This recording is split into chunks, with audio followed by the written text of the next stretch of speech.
ইৰানৰ ভয়ংকৰ পৰিকল্পনা আৰু এতিয়া চিন্তাত আমেৰিকা 12 দিনীয়া যুদ্ধ ইৰান আৰু ইজৰাইলৰ যুদ্ধ হল যুদ্ধবিৰতি ঘোষণা কৰা হল তাৰ পাছৰ পৰ্যায়ত আমেৰিকা আৰু ইৰানৰ মাজত এতিয়া মুখে মুখে কিছুমান যুদ্ধ চলি আছে আক্ৰমণ প্ৰত্যাক্ৰমণ চলি আছে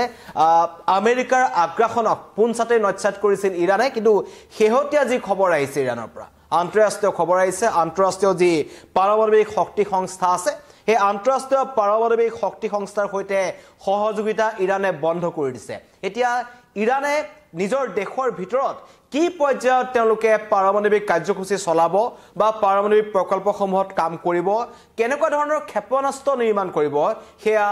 বিশ্বৰ কোনো দেশে গম নাপাব আন্তঃৰাষ্ট্ৰীয় পাৰমাণৱিক সংস্থাৰ আন্ডাৰত থাকে সকলো তাৰ ভিতৰত থাকে সকলো কাৰ্য কিবা এখন দেখত ধৰক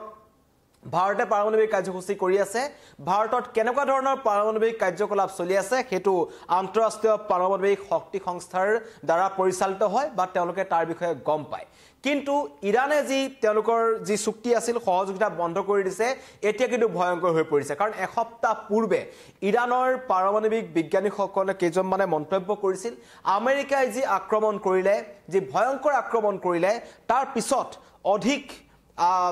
অধিক ক্ষিপ্ৰতাৰে ইৰানে কাম কৰিছে আৰু তাৰ ফল আমেৰিকাই ভুগিব লাগিব এই মন্তব্য কিন্তু ইৰানৰ ফালৰ পৰা আহিছিল ইৰান চৰকাৰৰ ফালৰ পৰা আহিছিল খোমেনিয়ে মন্তব্য কৰিছিল যে আমি আমেৰিকাক এটা পূৰ্ণহতীয়া স্বৰ খুদাইছো য'ত সিৰিয়া আৰু ইৰাকত থকা সেনা সৈন্য আমি আক্ৰমণ কৰিছিলো যদিহে পুনৰ আমেৰিকা আমাৰ মাজলৈ আহে বা আমাক আক্ৰমণ কৰিবলৈ আহে বা আমাৰ দেশৰ ব্যক্তিগত যি পাৰমাণৱিক কাৰ্যসূচী আছে বা অন্য কামত যদি তেওঁলোকে দখল দিবলৈ আহে তেন্তে আমেৰিকা এবাৰ অধিক ভয়ংকৰ আক্ৰমণৰ সন্মুখীন হ'ব লাগিব সেই কথা কিন্তু হকিয়াই দিছিল আৰু হকিয়াই দিয়াৰ পাছতেই এতিয়া ইৰানৰ ৰাষ্ট্ৰপতি মাসুদ পেজেস্কিয়ানে বিগত সপ্তাহত তেওঁলোকৰ সংসদত এটো কথা উত্থাপন কৰিছিল যে আন্তঃৰাষ্ট্ৰীয় পাৰমাণৱিক শক্তি সংস্থাৰ সৈতে আমি কোনো ধৰণৰ সম্পৰ্ক নেৰাখো সহযোগিতা নেৰাখো কাৰণ এই যিখন চুক্তি হৈছিল আন্তঃৰাষ্ট্ৰীয় পাৰমাণৱিক শক্তি সংস্থাৰ 1968 চনত 191 খন দেশৰ স্বাক্ষৰিত এখন চুক্তি য'ত পাৰমাণৱিক শক্তি হিচাপে প্ৰমাণিত দেশসমূহৰ বাহিৰে আন দেশসমূহে পাৰমাণৱিক অস্ত্ৰ নিৰ্মাণ কৰিব নোৱাৰে এইখন চুক্তি মতে আৰু সেই সহযোগিতাৰ পৰা এতিয়া ইৰান বাহিৰ হৈ আহিছে আৰু ইয়াৰ দ্বাৰা দেশসমূহে শক্তি ব্যৱহাৰ কৰিব কেনেকুৱা ধৰণে ব্যৱহাৰ কৰিব শান্তিপূৰ্ণ কামৰ কাৰণে ব্যৱহাৰ কৰিছে অসামৰিক পাৰমাণৱিক কাৰ্যসূচী কি কাৰণত তেওঁলোকে ব্যৱহাৰ কৰিব বিচাৰিছে কি কাৰণে তেওঁলোকে নিউক্লিয়াৰ টেষ্ট কৰিছে সকলো এই চুক্তিখনৰ ভিতৰত হৈছিল কিন্তু তাৰ পৰা এতিয়া ইৰান ওলাই আহিছে আৰু ওলাই অহাৰ পাছতেই এতিয়া চিন্তাত পৰিছে কাৰণ আটাইতকৈ ডাঙৰ কথা নিউ হেভেন বিশ্ববিদ্যালয়ৰ আন্তঃৰাষ্ট্ৰীয় বিষয়ৰ অধ্যাপক তথা ৰাষ্ট্ৰসংঘৰ নিৰাপত্তা পৰিষদৰ সন্ত্ৰাসবাদ বিৰোধী সমিতিৰ প্ৰাক্তন উপকাৰ্যবাহী সঞ্চালক এবিপিএ ষ্টফাৰে কৈছে যে এনপিটিৰ পৰা আঁতৰি অহা ইয়াৰ আগতে যোনখন দেশ আঁতৰি আহিছিলে হৈছে উত্তৰ কোৰিয়া এটা কিম জং উনে উত্তৰ কোৰিয়াৰ ভিতৰত কি কৰি আছে আমি কোনোৱে নাজানো পাৰমাণৱিক কাৰ্যকলাপসমূহ ঠিক একেদৰে এতিয়া ইৰানৰ ভিতৰত হ'বলৈ গৈ আছে ইৰানে তেওঁলোকে ইতিমধ্যে কৈছিল যেতিয়া ইজৰাইলে আক্ৰমণ কৰিছিল তেওঁলোকৰ ওপৰত প্ৰথমতে তেতিয়া তেওঁলোকে কৈছিল আমাৰ ওপৰত আক্ৰমণ কৰি লাভ নাই কাৰণ অতি কম সময়ৰ ভিতৰতেই আমি পাৰমাণৱিক ক্ষেপণাস্ত্ৰ 15টাতকৈ অধিক ক্ষেপণাস্ত্ৰ নিৰ্মাণ কৰিব পৰা অৱস্থাত আমি আছো আৰু আমি যিকোনো মুহূৰ্তত পাৰমাণৱিক ক্ষেপণাস্ত্ৰ নিৰ্মাণ কৰিব পাৰো আমাৰ ওচৰত পৰ্যাপ্ত পৰিমাণৰ ইউৰেনিয়াম আছে আৰু আমাৰ ওচৰত বিজ্ঞানীসকলে বিগত 15 বছৰৰ পৰা 30 বছৰৰ পৰা তেওঁলোকে এই পাৰমাণৱিক কাৰ্যসূচী যিবোৰ প্ৰকল্প আছে তাত কাম কৰি আছিল আৰু তাৰ কাৰণে আমি আমেৰিকা বা অন্য দেশৰ মাজৰ পৰা স্থিতি আমি তাত নিবিচাৰো আমি নিজৰ মতে কাম কৰি যাম কিন্তু এতিয়া বিশেষকৈ আমেৰিকাই বাংকাৰ বুষ্টাৰ বোমা ব্যৱহাৰ কৰি ইৰানৰ যি তিনটা মূল পাৰমাণৱিক প্ৰকল্প আছিল নাটানজা ফৰ্ড আৰু ইস্পাহান এইকেইটাত আক্ৰমণ কৰাৰ পাছতে ডনাল্ড ট্ৰাম্পে এটা সদম্ভ ঘোষণা কৰিছিল তেওঁ কৈছিল যে আমি ইৰানৰ পাৰমাণৱিক কাৰ্যসূচীসমূহ সকলো শেষ কৰি পেলালো আৰু কালিও এটা ষ্টেটমেন্ট তেওঁলোকৰ পৰা আহিছিল যে আমেৰিকাই ইৰানত কৰা আক্ৰমণৰ পাছত তেওঁলোক 2 বছৰ পিছুৱাই গৈছে ঠিক হেতু ষ্টেটমেন্টৰ পিছতে কিন্তু এবাৰ ইৰানৰ বিশেষজ্ঞসকলে এটা ডাঙৰ সতৰ্কবাণী কৰি দিছে কৈছে ইৰানে এটা ভয়ংকৰ পৰিকল্পনা কৰিছে আৰু সেই ভয়ংকৰ পৰিকল্পনাৰ আটাইতকৈ ডাঙৰ ফলটো ভোগ কৰিব লাগিব আমেৰিকাই ইৰানে ইজৰাইলক ইতিমধ্যে আক্ৰমণ কৰি এটা প্ৰত্যুত্তৰ দিছে কিন্তু আমেৰিকাক প্ৰত্যক্ষভাৱে ইৰানে এতিয়ালৈকে আক্ৰমণ কৰা নাছিল তেওঁলোকে আমেৰিকাৰ সামৰিক ঘাটি কিছুমানত আক্ৰমণ কৰিছিল যি মধ্যপ্ৰাচ্যত যিবোৰ ঘাটি আছে কিন্তু খোমেনিয়ে এটা কথা স্পষ্টকৈ কৈছিল এই আক্ৰমণৰ বা মধ্যপ্ৰাচ্যত হঠাৎ ডোনাল্ড ট্ৰাম্পৰ আমেৰিকাই যি আক্ৰমণ কৰিলে সেই আক্ৰমণৰ কিন্তু প্ৰত্যুত্তৰ ইৰাণে দিব আৰু এতিয়া কোৱা হৈছে যে পাৰমাণৱিক অস্ত্ৰ প্ৰসাৰণৰ বিশেষজ্ঞসকলৰ মতে আমেৰিকাৰ আক্ৰমণৰ পাছতেই এতিয়া ফৰ্ক ইন দ্য ৰোড মুহূৰ্তৰ সৃষ্টি হ'ব পাৰে আৰু তেহৰান পাৰমাণৱিক প্ৰকল্পৰ যথেষ্ট তেওঁলোকে ক্ষিপ্ৰতাৰে কাম কৰাৰ তথ্য ইতিমধ্যে লাভ কৰিছে আৰু বিশেষকৈ আন্তঃৰাষ্ট্ৰীয় পাৰমাণৱিক শক্তি সংস্থাৰ সৈতে সহযোগিতা বন্ধ কৰাৰ পাছতেই এতিয়া কি হৈ আছে ইৰাণত সেইটো কোনোৱে নাজানে আৰু এই 57 বছৰীয়া পাৰমাণৱিক অস্ত্ৰ সম্প্ৰসাৰণ চুক্তিৰ পৰা দেশখনে প্ৰত্যাহাৰ কৰাৰ পাছতে এতিয়া আমেৰিকাত চিন্তা পৰিছে আমেৰিকাই চিন্তা কৰিছে যে তেওঁলোকৰ ওপৰত আক্ৰমণ হ'ব পাৰে নেকি যদিও ইৰাণে অকলেই যেহেতু এটা কথা দেখুৱাইছিল যে যিখন যুঁজ চলিছিল 12 দিনীয়া যুঁজ চলিল এই যুঁজখনত অপ্ৰিয় হলেও সত্য কথা যে ইয়াত আমেৰিকা আৰু ইজৰাইলে পিছ হুহুকি আহিব লগা হ'ল তেওঁলোকে ঐক্যবদ্ধভাৱে ইৰাণৰ ওপৰত জপিয়াই পৰিছিল ইৰাণৰ ওপৰত তেওঁলোকে সমগ্ৰ বিশ্বৰ ফালৰ পৰা এটা হেঁচা প্ৰয়োগ কৰিছিল দূতাবাসসমূহক তাৰ পৰা উঠাই অনা হৈছিল ভাৰতকে ধৰি চীন বা অন্য ৰাষ্ট্ৰৰ নাগৰিকসকলক তাৰ পৰা আঁতৰাই অনা হৈছিল কাৰণ ডোনাল্ড ট্ৰাম্পে এটা কথা ঘোষণা কৰিছিল যে তেহৰান খালী কৰি দিয়ক অন্যথা আপোনালোকৰ ওপৰত ভয়ংকৰ আক্ৰমণ হ'ব কিন্তু তাৰ পাছতো ইৰাণে যুঁজিলে ইৰাণে অকলে যুঁজিলে আৰু অকলে যুঁজাৰ সময়ত তেওঁলোকৰ যি তিনিটা মূল পাৰমাণৱিক প্ৰকল্প আছিল ফৰ্ট নাটাঞ্জা আৰু ইস্পাহান এই তিনটাত 12 দিনে অহৰহ ইজৰাইলে আক্ৰমণ কৰিলে আৰু শেষৰটো দিনত অপাৰেশ্যন মিডনাইট হামাৰৰ জৰিয়তে আমেৰিকাই আক্ৰমণ কৰিলে কিন্তু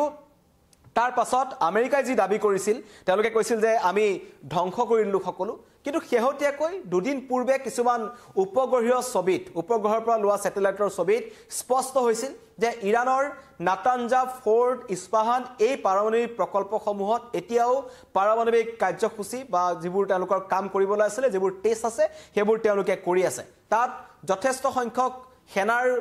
বাহন বা অন্য ধৰণৰ বাহনৰ আজা দেখা পোৱা গৈছিল ইউৰেনিয়াম কঢ়িয়াই অনা বাহনৰ তথ্য পোৱা গৈছিল লগতে তাৰ পৰা কিছুমান বস্তু তেওঁলোকে আঁতৰাই এতিয়া অন্য ঠাইতো তেওঁলোকে এনেকুৱা ধৰণৰ কাৰ্যসূচী লোৱাৰ চিন্তা কৰা হৈছে কাৰণ আমেৰিকাই যেতিয়া আক্ৰমণ কৰিছিল তেতিয়া 400 কিলোগ্ৰাম ইউৰেনিয়াম ইৰাণে লুকুৱাই ৰাখিছিল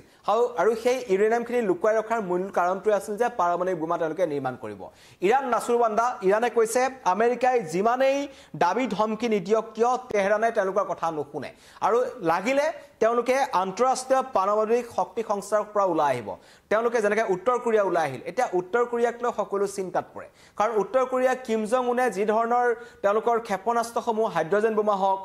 পাৰমাণৱিক বোমা হওক তেওঁলোকে মাজে মাজে পৰীক্ষণ কৰি থাকে আৰু সেইবোৰক লৈ সমগ্ৰ বিশ্ব চিন্তাত আছে তেওঁলোক কিমান শক্তিধৰ সেইটো বাকী দেশসমূহে নাজানে কাৰণ তাৰ তথ্য আন্তঃৰাষ্ট্ৰীয় পাৰমাণৱিক শক্তি সংস্থাৰ হাতত নাই ঠিক একেটা পথলৈ গতি কৰিছে ইৰাণে এতিয়া এই আমেৰিকাৰ আক্ৰমণৰ পাছতে তেওঁলোকে বিশেষভাৱে পৰিকল্পনা কৰিছে তেওঁলোকে এটা কথা দেখিছে ভৱিষ্যতৰ কাৰণে তেওঁলোকে পৰিকল্পনা কৰিছে আৰু সেইটো কথা যোনদিনাখন ইৰাণত বিজয় উৎসৱ পালন কৰা হৈছিল খোমেনিয়ে কৈছিল এই আক্ৰমণে আমাক এটা শিক্ষা দিছে কাৰণ মধ্যপ্ৰাচ্যত এনেকুৱা ধৰণৰ যি ভয়ংকৰ পৰিস্থিতিৰ সৃষ্টি হ'ব পাৰে কাৰণ এই যুদ্ধৰ পিছত এটা কথা চিন্তা কৰাই হৈছিল যে সমগ্ৰ বিশ্বত তৃতীয় বিশ্বযুদ্ধৰ আৰম্ভ হ'বই নেকি এয়া তৃতীয় বিশ্বযুদ্ধৰ আৰম্ভণি নেকি কাৰণ আমেৰিকাৰ প্ৰত্যক্ষ এই যুদ্ধখনত সোমাই পৰাৰ পাছতেই ৰাষ্ট্ৰসংঘৰ লগতে অন্য দেশসমূহে চিন্তা ব্যক্ত কৰিছিল আমেৰিকাৰ এই দেশখনত হঠাৎ পূৰ্ণগতিত এই যুদ্ধখনত যি সোমাই পৰিছিল ইৰাণ আৰু ইজৰাইলৰ যুদ্ধখনত এটা কথা অপ্ৰিয় হলেও সত্য কথা ইজৰাইলে আমেৰিকাৰ কথামতে ইৰাণৰ ওপৰত আক্ৰমণ কৰিছিল সেইটো কথা পৰৱৰ্তী সময়ত স্পষ্ট হৈ পৰিল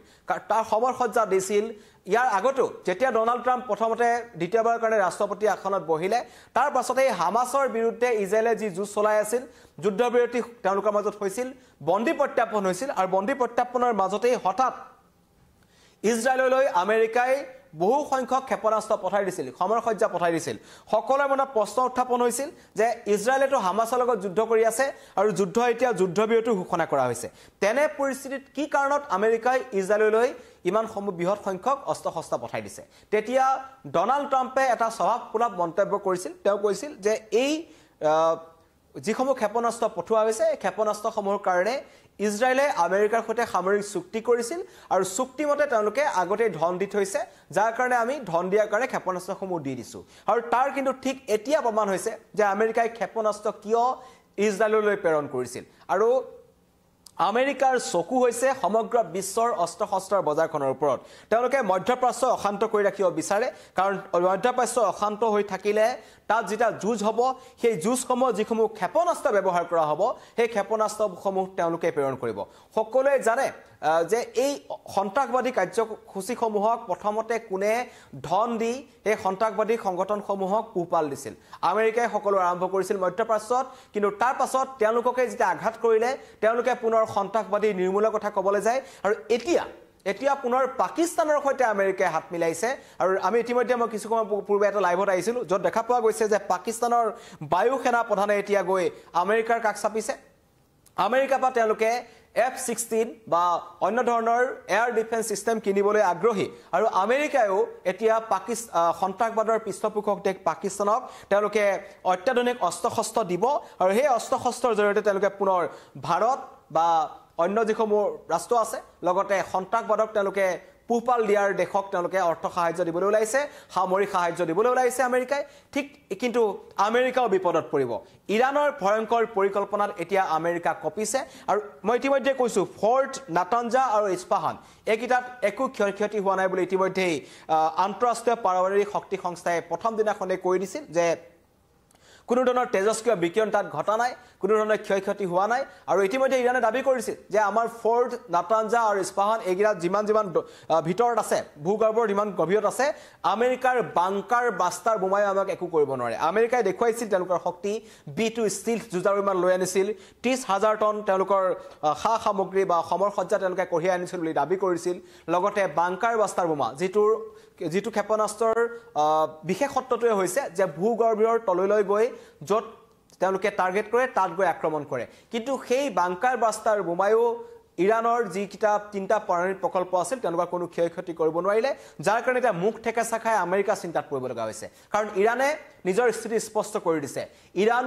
যুযুধান ইৰানে এটা কথা কৈছে আমাৰ লগত যদি কোনোবা আক্ৰমণ কৰে তেন্তে প্ৰত্যাক্ৰমণ আমি কৰিম আৰু আমেৰিকা ইয়াৰ ফল ভোগ কৰিব লাগিব আমেৰিকা এই ফল ভোগ কৰিব কাৰণ ইতিমধ্যে কৈছো 1968 চনত 1991 খন দেশৰ মাজত স্বাক্ষৰিত হোৱা NPT পৰা এতিয়া ইৰাণ ওলাই আহিছে মানে তেওঁলোকৰ ভিতৰ চৰাত কেনেকুৱা ধৰণৰ পাৰমাণৱিক কাৰ্যসূচী চলি আছে কি বোমা তেওঁলোকে নিৰ্মাণ কৰিব তাৰ বিষয়ে সমগ্ৰ বিশ্ব এতিয়া পৰা নাজানিব যেটো উত্তৰ কোৰিয়াৰ ক্ষেত্ৰত হৈ আছে কিম জং উনে কিবা এটা কলে যে সমগ্ৰ বাকিবোৰ দেখে ভয় খায় তাৰ অন্যতম কাৰণটো হৈছে তেওঁলোক কিমান শক্তিশালী তাৰ বিষয়ে কিন্তু কোনো দেশ জ্ঞাত নহয় পৃথিৱীৰ অন্য দেশে বা যিসমূহ ৰাষ্ট্ৰসংঘৰ আণ্ডাৰত থকা যিবোৰ পিটিএ হক বা আন্তঃৰাষ্ট্ৰীয় পাৰমাণৱিক শক্তি সংস্থা আছে তেওঁলোকে উমঘাম নাপায় এতিয়া ইৰাণৰ সেই কাৰ্যসূচীকে ধৰিছে মধ্যপ্ৰাচ্যত আমেৰিকাৰ আগ্ৰাসন মানি লোৱা নহব এই কথা ইতিমধ্যে কৈ দিয়া হৈছে ইয়াৰ আগতেও ইৰাকে সেই কাম কৰিছিল কিন্তু 2003 চনত ইৰাকত আমেৰিকাই যি ধৰণৰ কাম কৰিলে যেনেকৈ আক্ৰমণ কৰিলে সাদ্দাম হুছেইনক তাৰ পৰা নি তেওঁলোকক কাঠগড়াত দিয়া হল তেওঁক ফাঁচী কাঠত লমাই দিয়া হল গাদ্দাফিৰ ক্ষেত্ৰত একে কৰা হল কিন্তু খোমেনিয়ে কৈছে খোমেনিৰ ক্ষেত্ৰত তেনেকুৱা কৰিবলৈ আমেৰিকাক দিয়া নহব আমেৰিকাক উচিত প্ৰত্যুত্তৰ দিয়া হ'ব এবাৰৰ পৰা